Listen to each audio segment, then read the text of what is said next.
What I'm about to show you is the exact roadmap we use to automate the entire patient journey inside of a physical therapy clinic. Every single touch point. From the moment someone clicks an ad or they fill out a form or they call your front desk, all the way through booking follow up, continuity care, and even reactivating lost leads months later. And the reason I'm walking you through this is simple. If this isn't mapped inside of your CRM, you are bleeding revenue. A CRM isn't just a contact list, which is what most people think. It's the system that runs your follow up, your reminders, your education, your reactivation, and it does all of this automatically. Listen, it's 2026. And if you are still tracking leads on a Google Sheet or relying on your front desk to just remember to follow up, you're losing deals you already paid for. And look, you're busy. You don't need more leads. You need better automation because when this is set up correctly, clinics add an extra $10,000 to $20,000 a month from simple follow up and organization alone. So what I'm going to do today is I'm going to show you the patient automation roadmap that your CRM should actually look like. I'm going to share my screen. I'm going to walk you through every single stage, the awareness, the acquisition, the service continuity, reactivation, and where automation should be happening and doing the work for you. And if you want this built for you, instead of figuring out yourself, there's a link in the bio and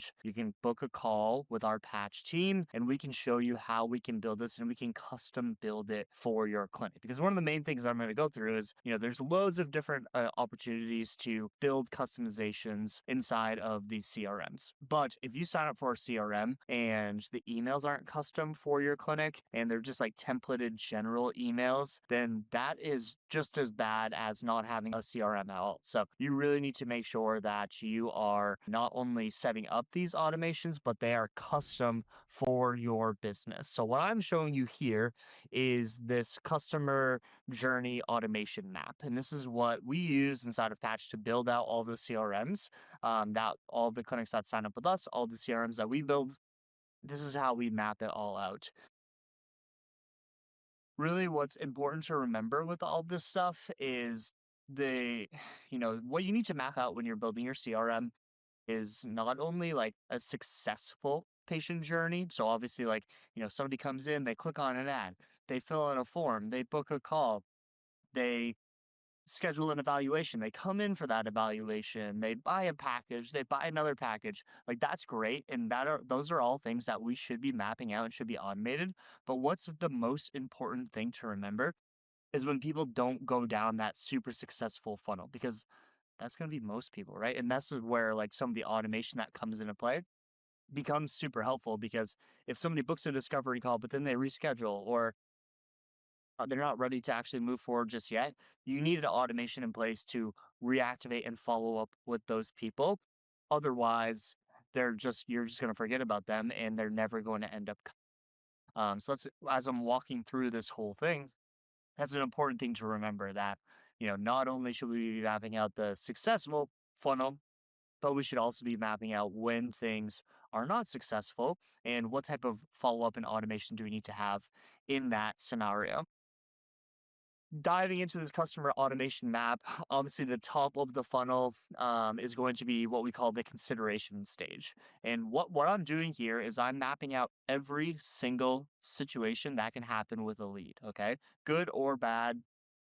I've done this. This is probably my 20th or 30th iteration on this customer automation map.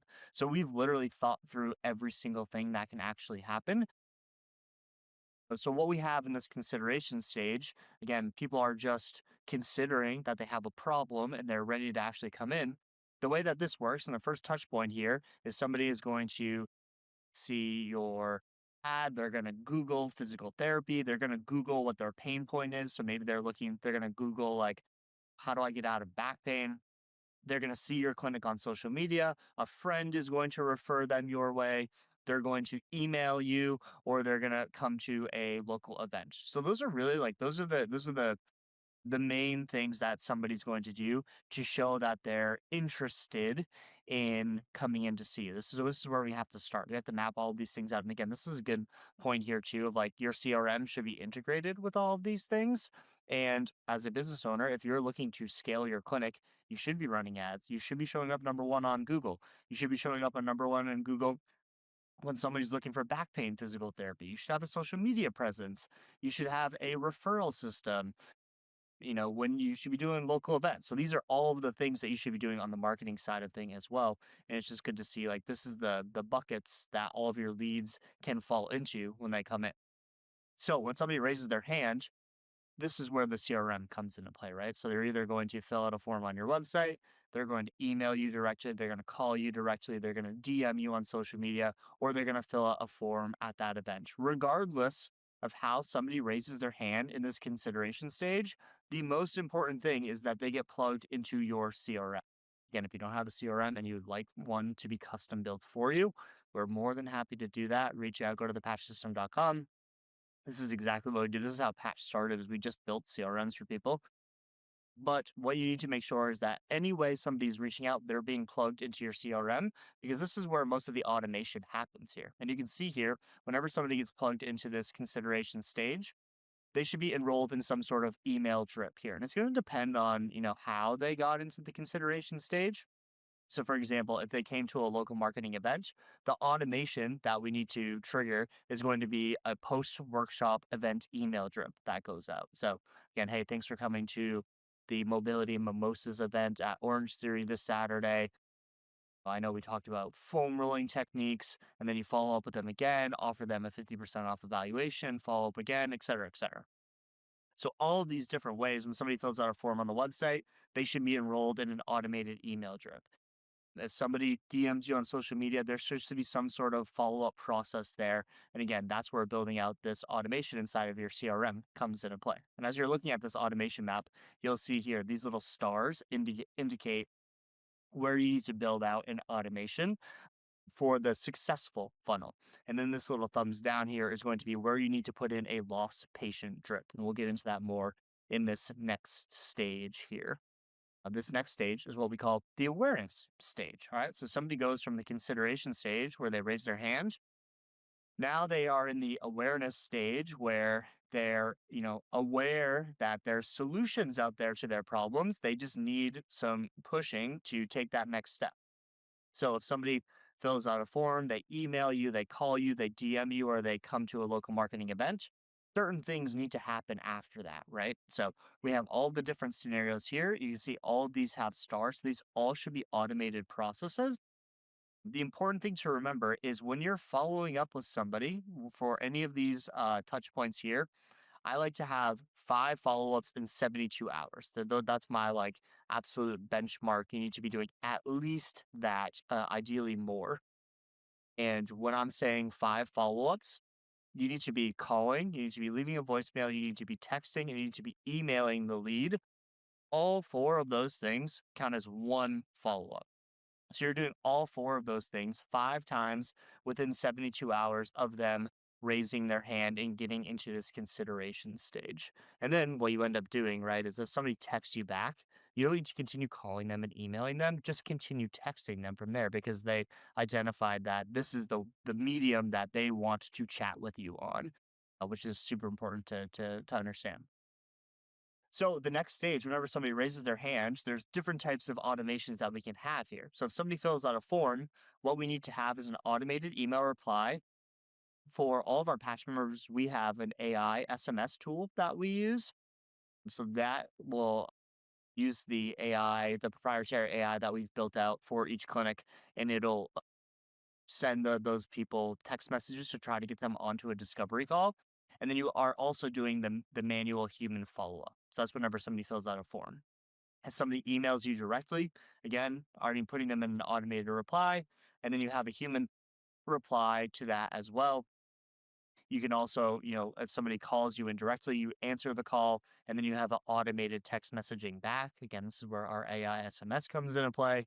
If they're DMing you, are you answering that DM and then plugging them into your CRM to get them into some sort of follow up nurture sequence from there? And then if they come to a local marketing event, they should be enrolled in that local marketing event drip afterwards. So this would be the next step. You're going to do this until we get to the next stage, which the ideal scenario is we get that person onto a discovery call. This is what 99% of the clinics do. I highly suggest you push people to get right onto a discovery call, kind of as soon as possible. That's the easiest next step always, especially if these are paid ad leads. and you are a cash clinic. That way you can describe what the cash physical therapy world is and why it's better than insurance. And so that would be the successful next step in the funnel. Obviously, the other, way to do it, the other successful part of the funnel is going to be that they just book an evaluation right through whatever medium that you're reaching out to them on. So definitely less often there, but with both the booking discovery call and booking an evaluation, that would put them into the next stage. But let's say that you do the automated email drip, you have the AI SMS, and you're manually following up, but you don't hear anything from those people. That's where this don't book discovery call stage comes into play, and we need to enroll them into a lost patient email drip. I'm in a lost patient follow up sequence. So this is where a CRM will come into play because you can update what's called a deals board, and you can take that deal, that person, that lead, and you can put them into a lost lead category, and you can enroll them in automated email follow up, automated text message follow up, and then automated manual tasks for you to follow up with that person. So even though that person didn't move forward with a discovery call today, they're taken care of because we know that we're going to get reminded to follow up with them. They're receiving our emails, they're receiving our text messages. So when they're ready to come in, they will come in because we have that follow up taken care of. This used to happen, at my clinic, and we would reactivate anywhere between 6 to 8 people every single month just from this lost patient email drip here. So super, super important to make sure you have that. And this is again where building out a CRM comes into play. Then okay, we move on to the next stage here. So all the people that don't book a discovery call, they're in our lost patient trip, so we can excuse them. But anybody that has booked a discovery call or booked an evaluation, what happens next is they either book an evaluation at full price, they book an evaluation at a discounted price, or you get on the call with them and they don't book that eval, or they end up ghosting that discovery call. So, again, talking about the lost leads here, we'll talk about them first. The people that don't book an evaluation, they need to be enrolled in your lost patient trip. The people that ghost and don't show up for your discovery call, they need to be in your lost patient trip, and they need to have these. These can't be the same though either, right? Because somebody that doesn't show up for the discovery call, they might still be interested. They might have just been busy that day. So you need to follow up more frequently with those people versus somebody that you got on the call with and they weren't ready to book an evaluation. You're not going to follow up as frequent with that person as you would for somebody that just didn't show up for the discovery call. So super important to remember. And again, where the customization piece of a CRM comes into play. Overall, the most important thing here is when somebody goes from the consideration to the awareness stage, this is where life cycle stages come into play. So, life cycle stages just help you identify on the macro where a lead is at in the buying journey. So, you can either have just like we call them SQLs, sales qualified leads. That would be any lead that's in the consideration stage. So they fill out a form, they Google PT, whatever it might be. They're just raising their hand. The people that actually book that discovery call, we call those leads opportunities. And what we do inside of our CRM is we enroll them in a opportunity email drip because those people are going to have specific questions, and what we do with that email drip, so anybody between the stages of booking a discovery call to becoming a new patient or not becoming a new patient, they get a series of emails that just answers questions about what cash based physical therapy is and why we are different than the insurance clinic across the street, just trying to answer as many questions that they may have about the packaging and the pricing and the insurance and all those things before they actually come in for that evaluation. What we're trying to do is we're just trying to make the buying decision for them as easy as possible. And this, I said this at the top of the video, but this is where these need to be super custom because the clinic that I ran is going to be much different than the clinic you're running.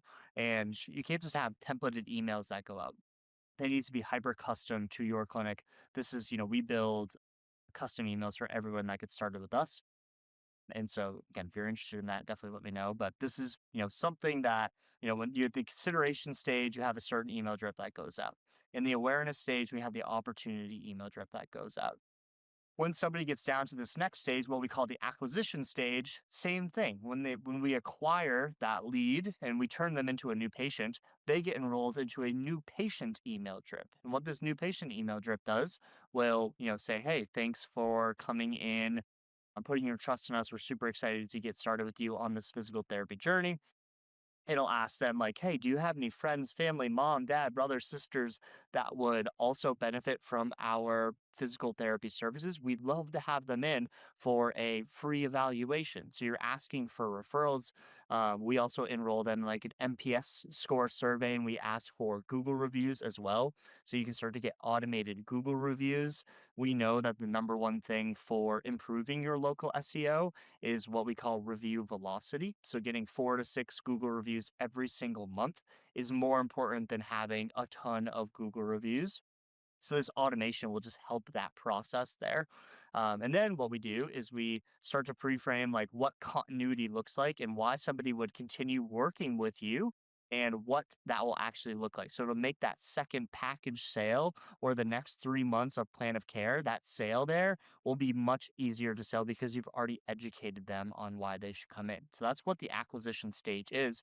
And you can see here, somebody comes in for their evaluation and we've mapped out all the different scenarios. And if you want to download this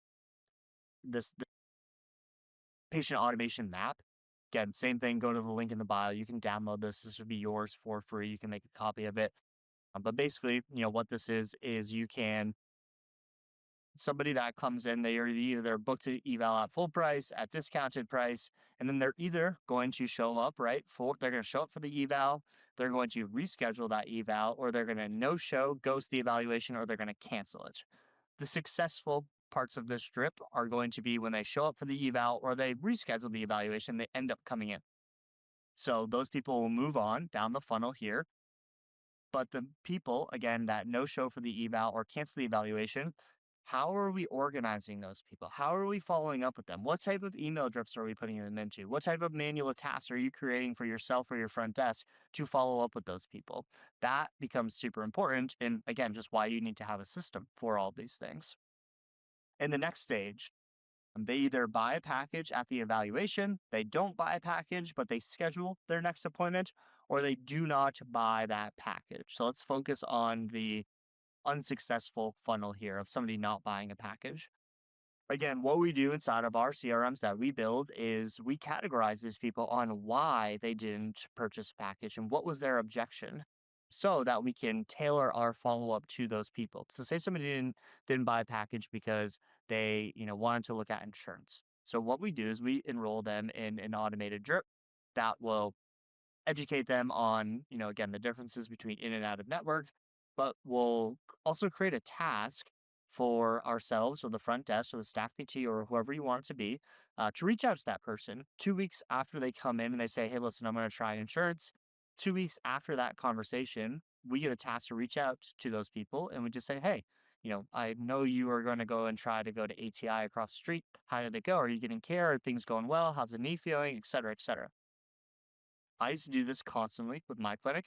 9 out of 10 times, you would message that person and they never made an appointment at the in network clinic.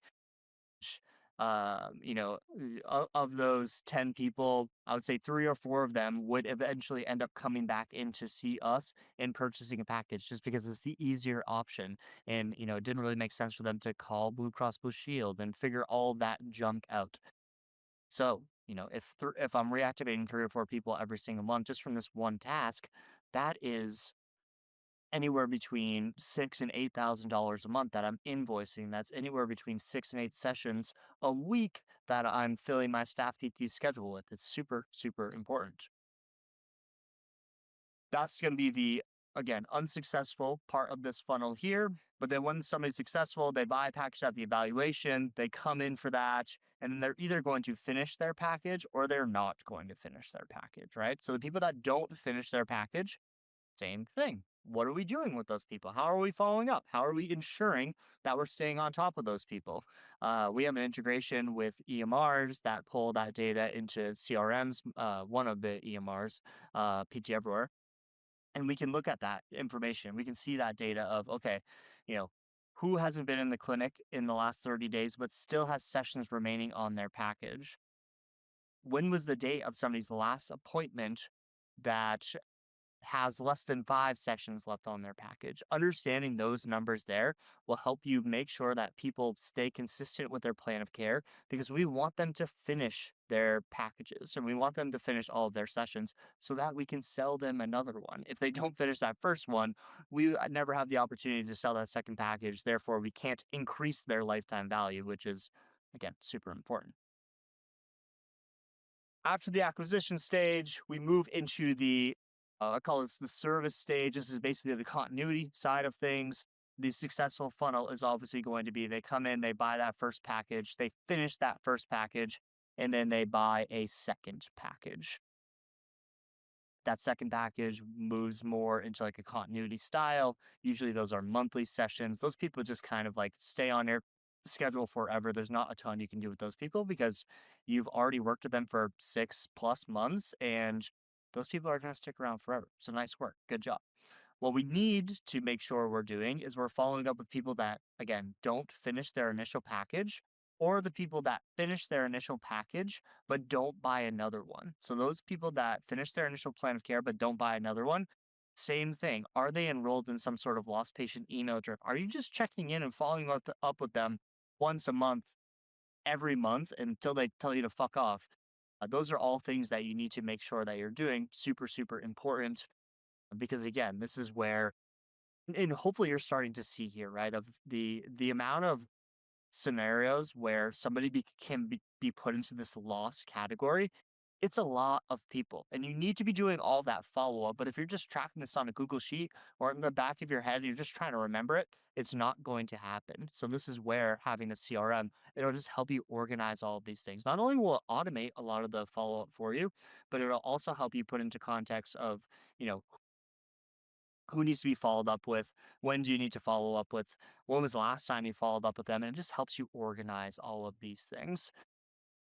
And again, you can automate a lot of this process here. So this is the patient automation roadmap. Again, this, since 2021 is like the first iteration that I put together for this. It's continued to progress over time. What I see for 2026 is AI starts to take over a lot of this. And I think it's really important to remember. And why we held off on auto SMS for a really long time is that, just like having automatic SMS saying that, like, if somebody fills out this form, text them immediately, and then in an hour, and then in 4 hours, and then tomorrow, that feels like super, it doesn't feel genuine, right? And text messaging should feel personalized and it should feel genuine. So we never did any automatic SMS for that reason. But what we've done is we built out an AI tool that will have conversations with leads that feels like human conversations through text messaging. And that's worked extremely well. And I think that's where automation is going. The new patient email drip that I talked about, where somebody gets an email on day 1, and then on day 14, and then on day 30, and then on day 45. I think that's fine for now, but eventually that's going to change, and AI and understanding patients' behaviors are going to take that over. And there's going to be a next iteration for all of that stuff. But for now, I think that having this built out to help organize all of your leads that you have, all the new leads, all the lost leads, all the new patients, all the lost patients. You need to have that all organized. You also need to have the automatic email follow up just for those touch points there as more of a reminder and a nurture sequence for the leads to turn into patients. And then you need to have the automated AI SMS tools for those new leads to set them, to ask for Google reviews, and to follow up with lost patients. So, again, if you're interested in grabbing this customer automation map, you're free to download it. You can make a copy of it. It's right directly inside of Figma. You can mess around with it however you would like to. And if you want a CRM built, head on over to thepatchsystem.com. Grab a call with our team. We're more than happy to walk through all this stuff with you, show you how we can build it out and how we can customize it for your business, because that's the most important part. So hopefully this is helpful for you guys. You need a CRM if you want to grow.